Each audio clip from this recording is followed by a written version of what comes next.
अगर आप ईवी लेने का प्लान कर रहे हो ना, तो उसके अंदर बस एक ही कमी है कि उसकी रीसेल वैल्यू नहीं है। लेकिन ये भी कोई बड़ा मैटर नहीं है, क्योंकि रीसेल इतना मैटर इसमें करेगी नहीं, क्योंकि आप उससे ज़्यादा का उससे पैसा वसूल कर चुके हैं। जी हाँ, 1 लाख किलोमीटर आपने गाड़ी चलाई, 1 लाख किलोमीटर के अंदर आपने कितने की उसके अंदर इलेक्ट्रिसिटी का आपने बिल पे किया होगा? 1 लाख 1.5 लाख रुपये का। लेकिन वही चीज़ अगर आप पेट्रोल या डीजल इंजन में करते हैं, तो आप 4-5 लाख रुपये का पेट्रोल या डीजल और उसके अलावा मेंटेनेंस में बहुत ज़्यादा पैसा खर्च कर चुके होते हैं आप। और फिर आपको मिलता क्या? 5 लाख रुपए आपने स्टार्टिंग में लगा दिए एक्स्ट्रा। जब आप गाड़ी बेचने गए, 15 लाख की टाटा नेक्सॉन है, 8 साल के बाद बिकेगी, मान के चलो, एक रफ़ आइडिया मान के चलते हैं, तो 5 से 6 लाख रुपए की तो वैल्यू फिर भी रहेगी उसकी। 15 लाख रुपए की आपने एक गाड़ी ली, उसको 1 से 1.5 लाख किलोमीटर आपने उसको चला दिया, 8 साल बाद उसकी वैल्यू कितनी है? 7-8 लाख की उसकी वैल्यू है, 6-7 लाख उसकी वैल्यू है। सिर्फ 2 लाख का ही तो फ़र्क है। लेकिन जो आपने 1 से 1.5 लाख किलोमीटर गाड़ी चलाई, उसमें जो आपने पैसा बचाया वो कहाँ जाएगा? उसको भी तो काउंट करोगे आप। तो आप ओवरऑल में देखोगे तो ईवी आपका पैसा बचाएगी। रीसेल के टाइम पे आपको लगेगा कि भैया पैसे कम मिल रहे हैं, लेकिन आप फ्यूल पे, मेंटेनेंस पे, सरदर्दी पे पैसा आपने बहुत कम लगाया होगा। इसीलिए ईवी गाड़ी आपके लिए ज़्यादा फ़ायदेमंद रहेगी। अगर आपके घर पे पार्किंग है, आप घर पे ही अपनी गाड़ी को चार्ज करोगे, या आपको लंबा जाना है तो उसके लिए आप पहले से ही प्लानिंग करोगे कि भैया 800 किलोमीटर मुझे एक दिन का ट्रिप लेके आना है या 700 किलोमीटर आना जाना है, तो मैं पहले ही डिसाइड कर लूँगा कि भैया वहाँ पे स्टेशन है, चार्जिंग स्टेशन, वहाँ पे मैं रेस्ट भी कर लूँगा, गाड़ी चार्ज भी कर लूँगा और आगे चला जाऊँगा और वापस भी आ जाऊँगा। आप अगर रियल टाइम अगर सिचुएशन अगर आप देखेंगे, तो कोई भी दिन ऐसा नहीं होगा जहाँ पे आप 100 किलोमीटर से ज़्यादा नहीं चल रहे होंगे। तो अगर आपकी रनिंग 100, 150, 200 किलोमीटर है, तो आपके लिए तब भी ईवी सेंस बनाती है, क्योंकि आप कहीं भी घूम के आ जाएंगे, शाम को अपने घर पे चार्ज कर लेंगे गाड़ी, सुबह तक आपकी गाड़ी चार्ज हो जाएगी। कितनी बिजली में, जितने किलोवाट की उसके अंदर बैटरी है, मान के चलो 35 किलोवाट की बैटरी है, तो 35 ही यूनिट वो चार्जिंग पे लेगी। 35 यूनिट लेने के लिए दिल्ली के अंदर मान के चलते हैं 8 रुपये यूनिट है, कितना खर्चा आया 35 यूनिट का? आप कैलकुलेट कर लो कितने कम में चार्ज हो गई।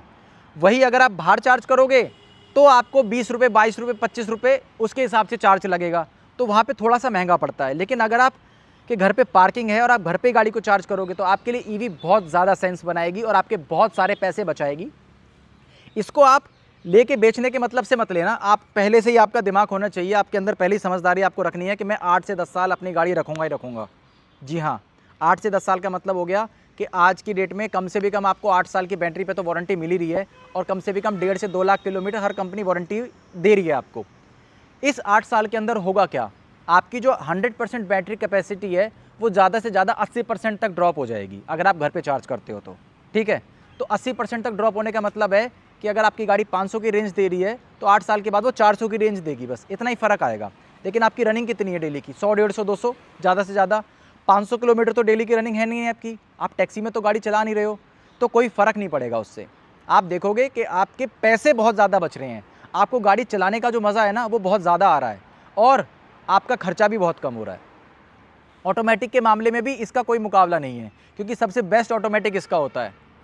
जी हाँ, सबसे बेस्ट ऑटोमेटिक जितने भी आईसी इंजन्स के अंदर ऑटोमेटिक होते हैं, torque converter, dual clutch, AMT या फिर सीवीटी, उन सबसे बेहतर होता है इसका, क्योंकि इसके अंदर गियरबॉक्स है ही नहीं एक तरीके से। ये मान के चलते अभी के लिए तो गियरबॉक्स नहीं है, सिर्फ मोटर के ऊपर काम कर रही है और सिंगल गियर है, ऐसे मान के चलो आप। तो कितना रिलायबल है ये गाड़ी, ख़राब नहीं होगी। जितने कम मूविंग पार्ट्स उतने ख़राब होने के कम चांसेस। और बचा क्या? आप गाड़ी लेने जा रहे हो, गाड़ी ईवी जो है सिर्फ रेंज पे चल रही है आज की डेट में। आज की डेट में क्या, गाड़ी ईवी में तो बस रेंज ही होती है कि कौन सी गाड़ी में कितनी रेंज है और आपकी रेंज कितनी रिक्वायरमेंट है, उसके हिसाब से आपको गाड़ी लेनी है। आप ज़बरदस्ती आपको ज़्यादा पैसा खर्च करने की कोई ज़रूरत नहीं है। आज की डेट में 30-35 किलोवाट, मतलब कि कितनी रेंज मान के चलो आप, 30-35 किलोवाट में 200-250 किलोमीटर आपको मिल जाएगी, तो आप उतने से स्टार्टिंग कर सकते हैं। लेकिन 20 लाख तक की रेंज में भी आज आपको टाटा हैरियर जैसी गाड़ी, थोड़ा 25 लाख तक में अगर हम कहें तो 60 किलोवाट तक की, वो आपको 65 किलोवाट तक की बैटरी आपको दे रहे हैं वो, जो कि बहुत है, सफिशिएंट है, मोर देन इनफ है। 500 किलोमीटर की रेंज बता रहे हैं वो आपको। तो आपके अगले 8 से 10 साल तक भी अगर वो चार्जिंग होके गिरेगी तो भी 400 की रेंज तो आपके पास आएगी आएगी, और आपका खर्चा कम होगा। आप बाकी एकदम पीस ऑफ माइंड से गाड़ी चला रहे होंगे, टेंशन फ्री होकर गाड़ी चलाएंगे आप। कहीं भी गाड़ी का ब्रेकडाउन होने के चांसेस जो रहते हैं ना, उसमें वो सॉफ्टवेयर की प्रॉब्लम से रहते हैं इसमें ज़्यादातर। तो सॉफ्टवेयर इसमें थोड़ा सा इशू है आज की डेट में, लेकिन सभी कंपनियां अभी जो हैं वो सॉफ्टवेयर के ऊपर ही काम कर रही हैं।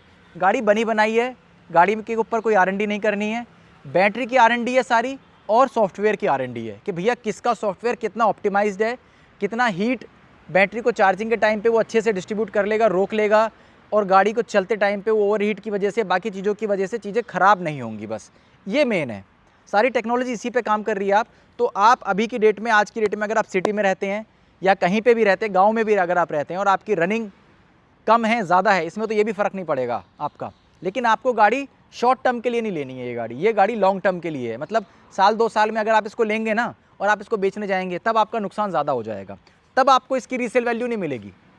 तो ईवी में आपका मोटा मोटा खर्चा तो कुछ होने वाला है नहीं, आप बस इसमें पैसे बचाओगे और बचाओगे ही बचाओगे। एक चीज़ आपको हमेशा याद रखनी है, जो ईवी अगर आपके पास गाड़ी है तो जो उसमें टायर डलेंगे ना, वो ईवी वाले ही डलेंगे। डिटेल में मैं आपको अगली वीडियो में बता दूंगा उसके लिए कि क्या इसके पीछे साइंस है, लेकिन अभी के लिए आप ये समझ लो कि आपकी गाड़ी में टायर ईवी वाले ही होने चाहिए, ठीक है। और अगर आपके मन में कोई सवाल है ईवी से रिलेटेड, बाकी चीज़ों से रिलेटेड, तो आप IDG ऑटो लोकेट की ऐप पे कम्युनिटी में जाके आप अपना सवाल पोस्ट कर सकते हैं। पूरा इंडिया आपको उसका जवाब देगा। कोई गाड़ी में प्रॉब्लम आ रही है, गाड़ी से रिलेटेड कुछ पूछना है, तो आप वहाँ पे उसको पूछ सकते हैं। और ऐसी और वीडियोज़ के लिए आप चैनल को फॉलो कर लेना, और बाकी मन में और भी कोई सवाल हो तो आप कमेंट्स में पूछ सकते हैं।